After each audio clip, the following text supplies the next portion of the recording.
Merci d'être venu partager ce petit moment. C'est pas forcément évident pour celui qui parle parce que en tout cas moi j'ai plus l'habitude de faire des conférences où on parle d'un projet, où on parle d'un produit ou des choses comme ça. J'ai pas trop l'habitude de parler de moi. Donc je vais vous demander toute votre indulgence et votre bienveillance pour cette présentation. Alors on dit souvent qu'il faut commencer les présentations par quelque chose de personnel. Donc moi j'ai trouvé ça. En fait, j'ai cherché hier soir des photos de moi jeune, enfin bébé, et j'en ai pas trouvé. Du coup, j'ai bricolé une photo comme ça.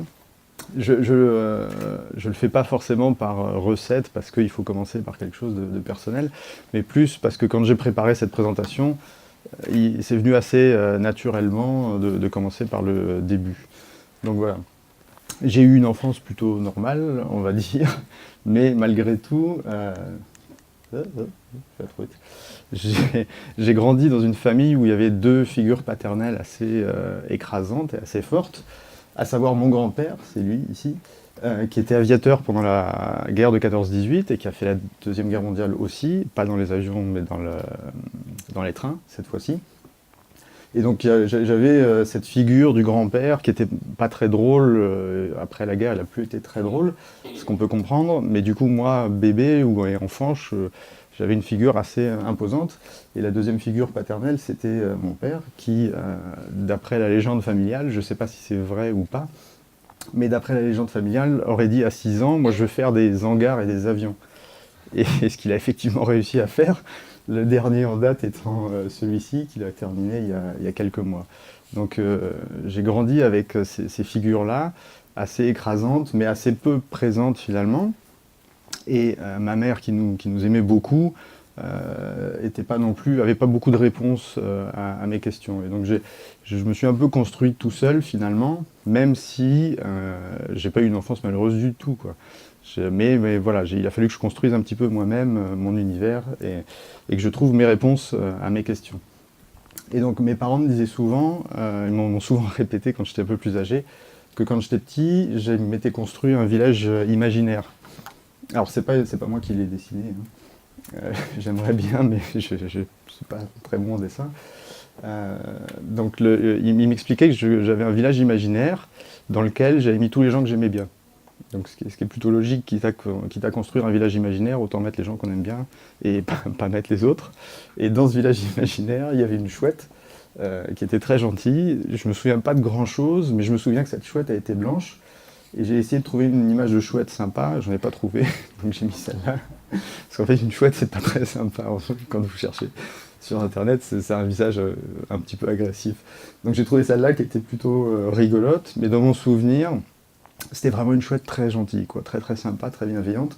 Comme tous les gens qui étaient dans le village, c'était des gens très gentils, et ça avait quelque chose de très rassurant pour moi. C'était un espace d'exploration très agréable. Ensuite sont venues les lectures, j'ai adoré Jules Verne aussi, pour tout le côté construction de monde imaginaire, la magie de l'ingénierie, de tout ce qui arrivait à créer, à mettre en scène, donc ça fait partie de mon univers étant enfant. Il y avait une autre question qui me taraudait aussi quand j'étais petit, je ne sais pas si on voit bien, donc ça c'est une des dernières images de la Voie lactée avec un super télescope, machin. Quand j'étais petit, j'étais fasciné par ça, par cette question de l'univers et de la fin de l'univers. S'il y a une fin, il y a forcément quelque chose derrière. En tout cas petit, j'arrivais pas du tout à faire le tour de cette question-là, et j'embêtais mes parents pendant les longs trajets pour aller en vacances, donc pendant 4 heures ou 5 heures, je leur demandais mais il y a quoi derrière? Et ils ne savaient pas forcément répondre, mais j'ai découvert plus tard qu'en fait il n'y a pas grand monde qui sait répondre à cette question. Ça reste une question très compliquée que les scientifiques aujourd'hui ont du mal à circonscrire. Donc voilà, j'avais cet espace-là dans lequel j'essayais de trouver mon chemin. Donc ensuite, en grandissant, je me suis intéressé à d'autres choses, notamment, je ne sais pas si vous connaissez ça. Est-ce qu'il y en a qui connaissent celui qui est en bas ici? Il y en a un, c'est tout. 2, 3, 4, 5, 6, ah ben voilà. C'est Akira, c'est un des premiers mangas à être arrivé en Europe. À l'époque, c'était assez nouveau, et il construisait un univers complètement démentiel, incroyable, et j'étais fan de ça. J'étais fan de l'univers qui était construit autour, qui n'avait pas forcément de lien culturel avec ce qu'on connaissait. Ça vient du Japon, c'était très différent. Donc j'ai adoré ça. J'ai adoré aussi ça. Vous connaissez Twin Peaks? Ouais, oui. Donc Twin Peaks de David Lynch, on peut dire que David Lynch finalement c'est l'inventeur de la série télé telle qu'on la connaît aujourd'hui. Et Twin Peaks c'était vraiment très très précurseur à l'époque. Il a décliné une histoire sur, je ne sais plus à la fin, il y avait une quarantaine ou une cinquantaine d'épisodes, et l'histoire assez incroyable autour de la mort de Laura Palmer, avec un spectre de gens qui étaient tous plus ou moins reliés à elle, avec des gens bizarres, des elfes, des géants, des pièces très bizarres, et il construisait, moi j'étais fasciné par cette construction de l'univers, où il construisait les personnages, il construisait les rapports entre eux, il construisait des gens comme Bob, qui était une espèce d'entité un peu bizarre, Bob a tué Laura Palmer, mais en fait c'est pas Bob. Il y avait vraiment une construction extrêmement élaborée qui était assez fascinante pour moi à l'époque. Et le personnage de David Lynch était fascinant aussi. Je ne sais pas si vous avez regardé son premier film qui s'appelle Eraserhead. C'est très bizarre. Hein.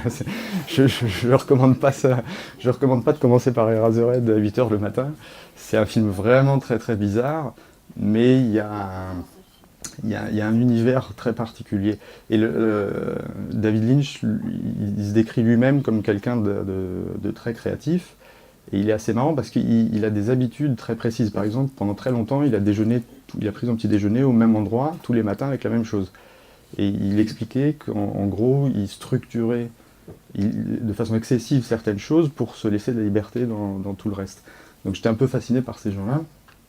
Et un peu plus tard, j'ai été fasciné aussi par d'autres personnes, des gens comme David Bowie, c'est malheureusement d'actualité, vous reconnaissez? Le Velvet. Oh, il y en a qui sont bons. Donc le Velvet Underground, Nico, ici on a Chapeau le bottes de cuir, la Factory, ça c'est Eddie Sedgwick de la Factory, avec Andy Warhol. Moi je venais d'une famille où les gens devenaient, les garçons devenaient ingénieurs, on parlait surtout des garçons d'ailleurs, c'était assez déséquilibré on va dire de ce point de vue-là. Et voilà, il y avait une certaine normalité. Ce qui est normal, c'est d'avoir un travail sérieux, pas très drôle, de pas trop parler de soi et d'avancer. Donc tout cet univers de gens qui faisaient des créations artistiques, qui faisaient de la musique, qui faisaient des films, qui faisaient des choses expérimentales, c'était quelque chose de très très fascinant pour moi, mais c'est quelque chose que je comprenais pas. J'avais pas les codes, j'avais pas l'environnement qui me permettait d'accéder à ça. Donc il y avait vraiment une fascination importante pour ce genre de choses. Du coup, quand j'ai un peu plus grandi, j'ai commencé à faire beaucoup de radio, notamment à Radio Campus. Il me semble qu'on se connaît de Radio Campus d'ailleurs, il y a des visages familiers. Donc j'ai fait beaucoup de radio, une émission qui s'appelait Guindoul électronique. Pour ceux qui comprennent le patois, vous me poserez peut-être des questions sur la signification. Si j'avais un petit, il trouverait certainement des choses intéressantes à raconter autour de ça. Mais c'est pas le lieu. Et donc j'expérimentais beaucoup avec la musique, avec le son, avec le collage. Ça c'est un 4 pistes, c'est quelque chose qui à l'époque, on mettait une cassette, ça servait à enregistrer plusieurs pistes sur une même cassette. Vous voyez, pour faire des mixages, des collages sonores. Et donc j'ai passé beaucoup de temps à faire des choses comme ça, parce que ça me permettait quelque part de reconnecter un petit peu avec tous ces gens qui me fascinaient, et puis de commencer à explorer, à construire des choses, notamment au niveau de l'audio et de la musique, qui me permettait de m'évader de façon assez exceptionnelle, quoi. Je passais beaucoup de temps à écouter de la musique, et ça vous dit quelque chose ou... Napster.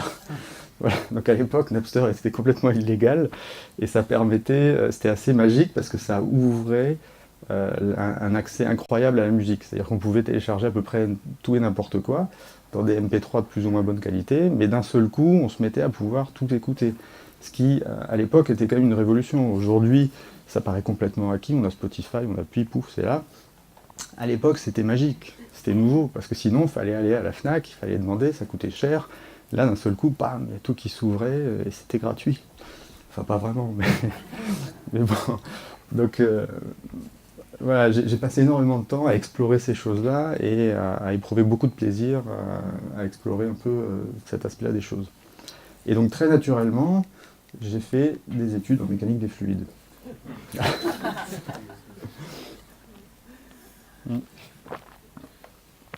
qui n'a absolument rien à voir. Donc j'ai fait des études en mécaflux avec plus ou moins de succès. Et j'ai assez vite compris, une fois que j'ai fini mes études, que c'était pas ce qu'il fallait que je fasse. Et donc j'ai eu de la chance, entre guillemets. J'ai pu convertir mes années d'études en mécanique des fluides, où j'avais été quand même jusqu'au DEA à l'époque, l'ancien nom du master pour les plus jeunes. Et j'ai réussi à basculer, et après ce master en mécanique des fluides, j'ai réussi à faire un autre master à l'IRCAM à Paris, qui est un institut sur la musique et l'acoustique, où on pouvait apprendre les sciences, mais du point de vue du son et de la musique. Ce qui était pour moi une libération totale, parce que je me suis aperçu qu'on pouvait effectivement faire des choses intéressantes, et on pouvait même, pourquoi pas, en faire un métier. Mais pour moi, à l'époque, c'était pas évident. Ça a vraiment été une libération de me dire « Waouh, je peux travailler dans un truc qui me plaît ». Ça paraît un peu fou de dire ça, mais j'en étais là, quoi. Donc, je suis resté un petit peu à l'IRCAM. Après, j'ai travaillé dans ce tout petit, derrière cette toute petite porte, il y avait un appartement dans lequel il y avait un labo de recherche de Sony. Et c'était assez marrant parce que c'était assez planqué, il n'y avait pas du tout il y avait pas de grosses enseignes. C'était un petit laboratoire assez protégé dans lequel on cherchait à renouveler un petit peu le rapport qu'on a avec la musique, le son et l'interaction qu'on a avec ces choses-là. Comment on s'amuse avec une base de données musicale d'1 million de titres, par exemple. On se posait ce genre de questions et on cherchait des choses autour de ça. Ensuite, j'ai travaillé pour Ubisoft au Canada. Et quand j'ai repris ça pour préparer la présentation, je me suis aperçu qu'il y avait quand même quelque chose de logique. En fait, je pense que je suis parti du bricolage, la radio, tout ça, la musique, les petits groupes, à une étape où j'avais envie de comprendre le son, la musique, où j'ai même fait de la recherche là-dedans pour vraiment essayer de maîtriser un petit peu ce médium. Et puis du coup, après, l'étape naturelle, ça a été de faire de la création, en fait, de créer, vous voyez, découvrir, comprendre, et ensuite créer. Et l'étape naturelle d'après, ça a été de créer mon entreprise, en fait. Donc, j'ai créé Novelab, et après, je parlerai de ces étapes-là, qui viennent après, qui sont, donc, du gaming existe toujours, mais il y a vraiment eu ce cheminement jusqu'à la création de mon entreprise. Et au final, je reboucle ça aussi en donnant des cours à l'ENGMIN, qui est l'école nationale du jeu vidéo et des médias interactifs, parce que j'ai l'impression que ça boucle bien la boucle et je prends beaucoup de plaisir à partager le peu de choses que j'ai réussi à apprendre, à le partager finalement avec les étudiants et à essayer de partager ce que moi j'ai pas eu à l'époque quand moi j'étais étudiant. Donc, la création d'entreprise, dans ma famille, c'était un truc bizarre. Il n'y a personne qui est entrepreneur, c'est pas quelque chose de naturel, donc c'est pas moi. Mais moi, ça s'est apparenté à ça pour moi, la création d'entreprise. Ça s'est vraiment apparenté à un saut dans le vide complet, avec beaucoup de complexité, mais voilà. J'étais très excité au début, et je me suis aperçu finalement, ça ressemblait plus à la partie droite, effectivement, qu'à la partie gauche. C'est-à-dire qu'il y a c'est pas évident, c'est pas évident. Monter une entreprise, c'est pas évident. C'est beaucoup de travail, c'est beaucoup de soucis, c'est beaucoup d'obstacles, et particulièrement si vous voulez faire des choses un peu innovantes, c'est pas facile. Donc la vision de départ, c'était vraiment de créer des outils de nouvelle génération pour les gens qui font du son à l'image. Ça, c'était la vision de départ. On veut vraiment faire quelque chose de nouveau. Il y avait l'aspect créatif, créer des nouveaux outils pour améliorer la création sonore pour le jeu vidéo, mais pas que, pour le cinéma, pour la télévision, un peu pour tous ces médiums-là. Du coup, dans la création, il y a des aspects hyper enthousiasmants. Il y a le fait de se retrouver entouré de barbus et de gens sympas. Mais voilà, quelque part, dans la partie création d'entreprise, il y a vraiment cette notion de rêve et de vision. Je pense qu'il faut qu'on sache où on a envie d'aller. Et au départ, nous, la vision, on l'avait quand même, c'était vraiment ces nouveaux outils. Aujourd'hui, on parle beaucoup de Lean Startup, de méthodes agiles. Vous connaissez un peu ces mots ou... Bon. Je pense que c'est une façon de remettre les choses dans le bon ordre. Créer une entreprise, c'est aussi s'ouvrir un peu et aller à la rencontre des autres. aller à la rencontre d'un client avec un produit pour essayer de lui faire de comprendre pourquoi il aime bien ou pourquoi il aime pas bien. C'est pour ça que maintenant on fonctionne beaucoup par cycle itératif, c'est les fameuses méthodes agiles où on propose une première chose à un client, on regarde ce qu'il dit et on améliore et ainsi de suite. Donc tous ces mots, je pense que c'est pas que des buzzwords à la mode, mais c'est aussi une façon de remettre vraiment les choses dans le bon ordre. On n'est plus à une époque où on construit quelque chose et puis les gens l'achètent, mais on construit ensemble. Et donc c'est une notion qu'on essaye de mettre un petit peu au centre de ce qu'on fait aussi, de ne pas être uniquement unidirectionnel, mais vraiment bidirectionnel, et de remettre l'autre, à savoir le client, au centre de ça. Mais quand on dit ça, on oublie aussi une partie, c'est tous les gens qui sont là. Alors c'est un peu changé, ils ne sont pas tous là, mais il y en a certains qui sont, il y en a un qui est là, caché.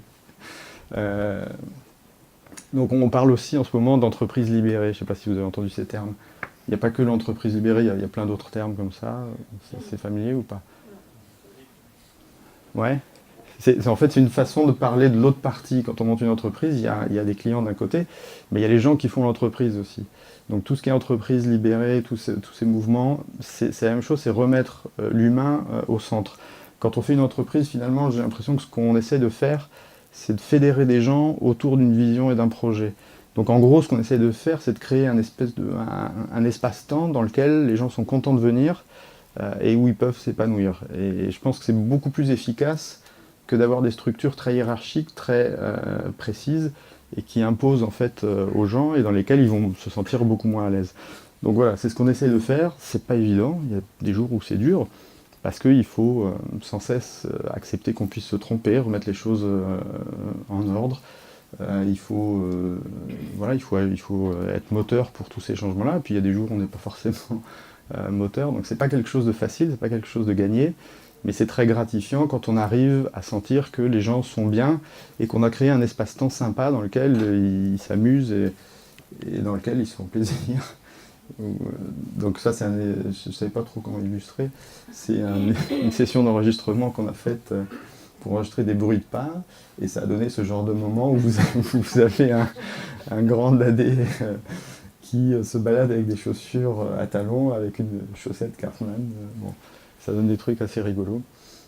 Mais on s'amuse bien. On s'amuse bien, et puis au fil du temps, on change aussi sa façon de faire. Au début, je partageais très peu les soucis de l'entreprise ou les difficultés. Aujourd'hui, je suis beaucoup plus ouvert, j'essaie d'expliquer tout ce que je peux, pas forcément tout, je ne vais pas non plus tout expliciter, mais j'essaie d'être beaucoup plus ouvert sur ce qui se passe, les difficultés qu'on rencontre, les difficultés à venir, parce que de toute façon, si ça ne va pas, les gens ne sont pas idiots, ils le voient aussi, donc je pense que c'est important d'être ouvert aussi sur tous ces aspects-là. Alors, il y a une autre chose qui est compliquée, je trouve, dans la création d'entreprise, c'est ça.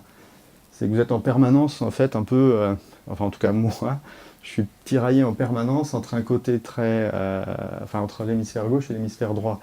Donc, si vous voulez, je trouve que, si on prend l'exemple du temps de travail, je trouve que je travaille trop, et encore, je pense que je suis loin d'être le pire dans tout ce qui est création d'entreprise. Mais en même temps, quand je dis ça, et puis je me dis, je trouve que les gens travaillent trop, pourquoi on ne travaillerait pas 4 jours par semaine? Je trouve que c'est un bon équilibre, 4 jours de travail, 3 jours de loisirs. Non Bon, voilà, tout le monde, on est assez instinctivement tous d'accord avec ça. Mais en même temps, quand je dis ça, j'ai instantanément la partie gauche qui me dit « mais t'es malade, ça va pas ou quoi? Tu vas pas demander aux gens de venir 4 jours par semaine, c'est pas possible. » Et j'ai un espèce de combat interne que j'arrive pas à résoudre, que j'ai pas résolu aujourd'hui, qui est comment je fais pour assurer la pérennité de l'entreprise, la développer, trouver de nouveaux produits, mais comment je fais aussi pour qu'on soit tous contents, moi, les autres. Donc il y a vraiment un équilibre très, très compliqué et très tiraillant, je trouve, et aujourd'hui j'ai pas encore trouvé de solution miracle pour ça. Donc bon. Alors, et puis, comme je disais tout à l'heure, on ajuste, il y a des choses qu'on fait différemment pour essayer d'améliorer ce process-là. Au début, on faisait par exemple une réunion tous les lundis, et puis je me suis aperçu que ça emmerdait tout le monde, en fait. Parce que quand on devenait un peu plus nombreux, chacun disait ce qu'il faisait, ça n'intéressait pas forcément les autres, du coup, on essaye différentes formules. Donc là, on a essayé une formule où tous les 15 jours, chacun fait une petite démo.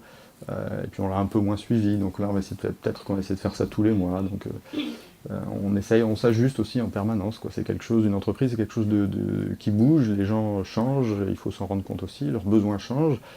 Parfois ils se mettent à avoir des enfants, donc voilà, ils ne peuvent pas être toujours disponibles de la même façon. Donc je pense que c'est important de prendre ça en compte aussi dans la création d'une entreprise. Donc après, on a créé une marque qui s'appelle Novelab par Audio Gaming, qui coexiste avec Audio Gaming. Le but de Novelab, c'était un petit peu, au départ, c'était un but un peu alimentaire, mais c'est aussi venu se développer en complément, dans le sens où Audio Gaming vraiment est focalisé sur les outils audio, et la partie Novelab, c'est vraiment la partie interactive. Beaucoup de gens sont venus nous voir parce que nos outils sont assez innovants et assez orientés sur l'interactivité. Beaucoup de gens sont venus nous voir pour nous dire « Ah, mais c'est bien votre truc audio, mais est-ce que vous pourriez faire la partie graphique autour? Parce que moi, je ne sais pas la faire. » Donc au début, on disait non. Petit à petit, on s'est mis à dire oui. Et on a regroupé tout ça sous le nom de Novelab. Et dans Novelab, on fait à la fois des choses, des commandes, et puis maintenant, on essaie de développer des projets originaux. Donc on a collaboré par exemple au jeu Typewriter, pour lequel on a fait toute la gestion de projet et toute la partie musique, audio-musique. Typewriter, c'est un jeu autour de l'univers de la typographie, et c'est une vraie création originale d'un ancien étudiant de l'Engmin, et on a vraiment participé à la création du jeu. Ça a été une expérience très chouette, et on a créé une... Je sais pas, ça fait combien de temps? Ça fait...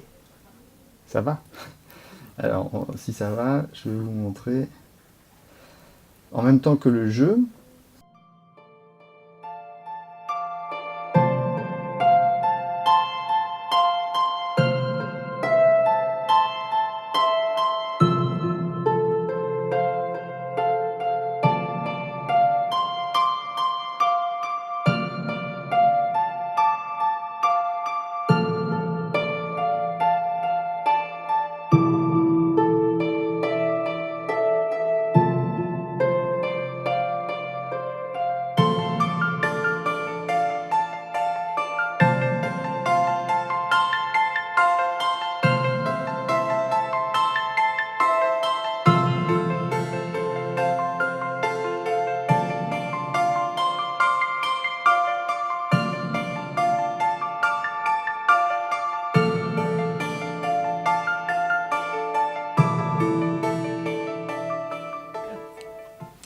c'est pas la version finale de l'installation, mais en gros, on a pris les deux petites billes qui sont le sujet principal du jeu, et ça a été transposé dans une installation interactive dans laquelle le réel et le virtuel se mélangent. Donc il y a une détection des formes des lettres, et du coup le projecteur peut projeter des objets virtuels sur les lettres réelles. Et dans Novelab, on aime bien tous ces projets-là, tous ces projets qui vont chercher un petit peu de magie, un peu de construction, où il y a de la technologie, mais elle n'est pas forcément au premier plan, et on reconstruit un petit moment magique où on peut redevenir un peu enfant le temps où on interagit avec. Donc, hop. Alors, un autre projet qu'on a fait qu'on est en train de faire avec Novelab, mais c'est un mélange aussi audio gaming, c'est un projet qui s'appelle Notes on Blindness. C'est sur un professeur de théologie qui est devenu aveugle à l'âge de 45 ans. Donc il a raconté cette expérience très très dure sur des cassettes. Il s'est enregistré avec des cassettes dans les années 80. Pendant 3 ans, il s'est enregistré et il a essayé de surpasser ce moment extrêmement difficile. Donc on a eu accès aux cassettes, aux enregistrements originaux. Et en même temps qu'il y a un long métrage documentaire qui est fait, nous, on travaille sur une expérience immersive qui, au départ, on a imaginé une expérience purement auditive. On s'est dit, voilà, il devient aveugle, on va essayer de travailler le matériau de sa voix et de l'environnement sonore, et de faire une expérience interactive. Donc on utilisait je ne sais pas si j'ai un téléphone, enfin on avait un petit téléphone, et en déplaçant le téléphone, on se déplaçait dans un univers sonore, et sa voix nous guidait, nous racontait son expérience. Et puis au d'un moment, on s'est dit, il manque quelque chose, vraiment, on n'y arrive pas avec juste de l'audio. Donc on a rajouté une dimension visuelle, que vous commencez à voir un petit peu ici, et on a lié les visuels au son. C'est-à-dire que chaque fois qu'un objet émet du son, il devient visible, mais quand il émet plus de son, il disparaît. Donc on a construit un univers assez sobre dans lequel vous ne voyez que ce qui fait du son, pour essayer de retranscrire le nouveau travail que faisait son cerveau et à quoi pouvait ressembler sa perception aujourd'hui. Donc on a construit vraiment cette expérience pour communiquer son témoignage et avoir quelque chose de très immersif et de très... pour que ce soit vraiment une expérience qui a presque un côté zen, où on se laisse aller et où on essaye d'appréhender la perception de quelqu'un d'autre, et en particulier de quelqu'un qui a un handicap, et de voir comment il peut vivre ce handicap. Alors je vais vous montrer juste un petit extrait vidéo. Donc on a fini par rajouter une dimension Oculus, vous savez les casques Oculus et les Gear VR, les casques immersifs, vous voyez ce que c'est? Donc l'avantage de ces casques-là, pour une expérience comme celle-là, c'est que ça vous bouge complètement votre champ de vision. Du coup, vous pouvez être complètement immergé à 360 degrés dans le monde. Et donc ça donne... C'est un extrait vidéo, donc c'est forcément moins bien que ce que vous pourriez expérimenter, mais ça donne ça.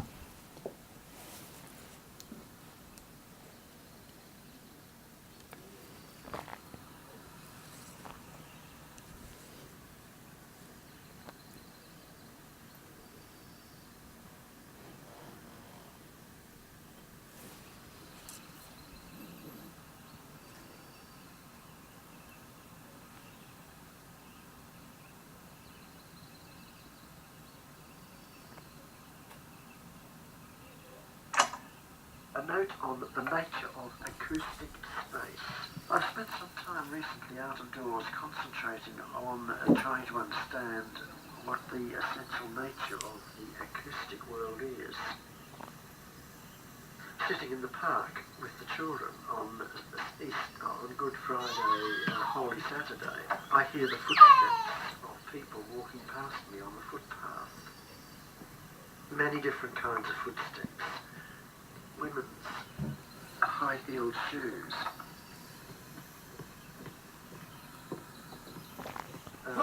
shoes that sound like flip-flops.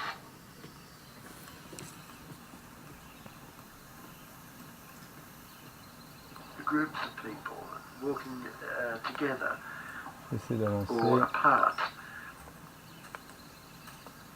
Je vais essayer d'avancer un petit peu. Donc, vous voyez, on construit petit à petit la scène de façon assez graduelle et vous ne voyez que ce qui émet du son, finalement. Est-ce qu'on a quelqu'un qui lit le journal à côté? Donc voilà un petit peu le genre de... Voilà ce que ça donne. Et avec un casque, c'est très agréable parce que c'est très immersif. Il y a un côté très zen à expérimenter ça, où on peut se laisser aller dans ce monde un peu imaginaire qui est pas réel, qui est plutôt ce que peut quelque part reconstituer la perception de quelqu'un qui est aveugle. Ce qu'on aime beaucoup dans ce projet, c'est qu'il arrive à vraiment véhiculer une émotion. On l'a fait essayer il n'y a pas très longtemps dans un festival, et il y a quelques personnes qui sont venues nous voir en pleurant à la fin d'une des dernières scènes. Donc on était hyper émus. Et la veuve de John qu'on entend là, c'est sa vraie voix, a essayé l'expérience aussi à l'occasion de ce festival. Et c'était un moment très très émouvant quoi, de pouvoir partager ça avec elle. Et ça fait partie des choses extrêmement enthousiasmantes sur la partie créative de ce qu'on fait dans Novel Lab et dans Audio Gaming. C'est vraiment arriver à générer ces émotions dans des expériences interactives un petit peu nouvelles et voir que ça marche auprès des gens. Alors, il faut que j'avance, c'est ça? Ça, c'est une autre expérience qu'on a faite dans un festival documentaire où on a fait de la musique au travers de Twitter. Donc les gens pouvaient tweeter les commandes et ils pouvaient démarrer la guitare, stopper le piano, rajouter des choses. Donc c'est pas qu'ils s'embêtent, hein, ils sont tous en train de tweeter en fait. Et donc ça fait partie des expériences qu'on essaie de construire, où on essaie d'aller chercher un petit peu cette magie au travers de la technologie, mais sans que la technologie soit la première chose. Et il y a une espèce de satisfaction bizarre à envoyer un tweet et à voir que ça génère de la musique. C'est assez rigolo. Donc, dans tout ce qu'on essaye de faire, que ce soit du point de vue de l'entreprise, que ce soit du point de vue des créations originales ou des travaux qu'on fait pour les autres, on essaye vraiment d'aller chercher cette émotion originelle, ce petit émerveillement, ce côté un petit peu enfant, et de faire tomber toutes les barrières qu'on se rajoute en tant qu'adulte, et de retrouver ces sensations de base très agréables. Alors je voulais juste vous montrer, avant qu'on se quitte, je voulais vous dire deux choses et vous montrer cette petite vidéo.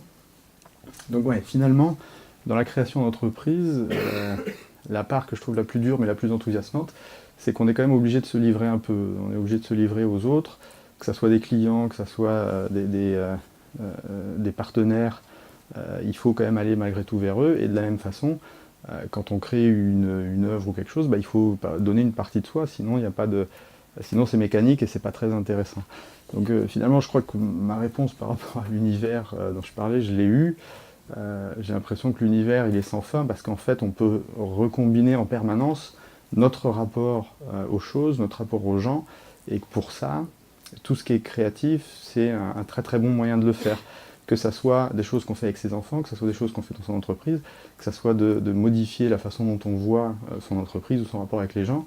Je pense que c'est une vraie façon de redéfinir l'univers, et donc je pense que c'est relativement sans fin. Et je voulais vous montrer un exemple de création assez instinctive et assez marrante.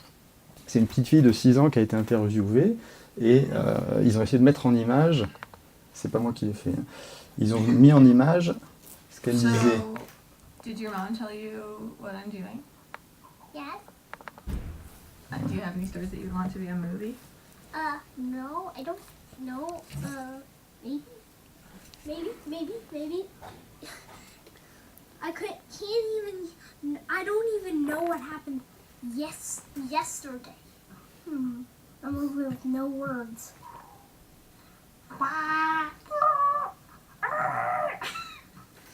No! You can show the word start in a box, and then you can make an equal sign, and then a batch. Wait, the start would be orange. I mean, green. The box would be green, and the start would be white. I can tell you a little story. Ace a Bear and Toady Mouse story. It's an Ace a Bear and a Toby who's a mouse. Okay, so we'll have someone pretend to be a bear and pretend to be a mouse. Like somebody small and somebody big.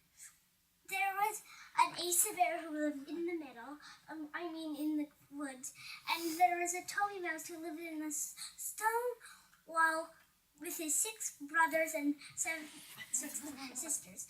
And one day, the big, enormous, great Ace a Bear told the little Toby Mouse, I think we should go to the swimming pool. The Toby Mouse agreed. Only the swimming pool won't be real. It will just kind of be a big circle of cardboard that you painted blue, so that and then black waves. Oh, why not a real swimming pool? Because then their costumes would get all wet. But they could. Bon, ça continue. Et ce que je trouve assez fascinant dans cette vidéo, c'est cette création très instinctive qu'il y a chez les enfants où il y a une espèce un océan de possibilités, puis hop, on passe d'un point à l'autre, puis finalement on revient, puis on revient, et il y a quelque chose de très très naturel et très enthousiasmant dans cette chose-là, et je pense que c'est quelque chose qu'on essaye de retrouver un petit peu aussi de notre côté, de vraiment retrouver cette création instinctive, et ça a été extrêmement bien mis en image, et du coup ça fonctionne, et je trouve que ça va vraiment chercher quelque chose chez nous. Donc voilà, ceci conclut la présentation.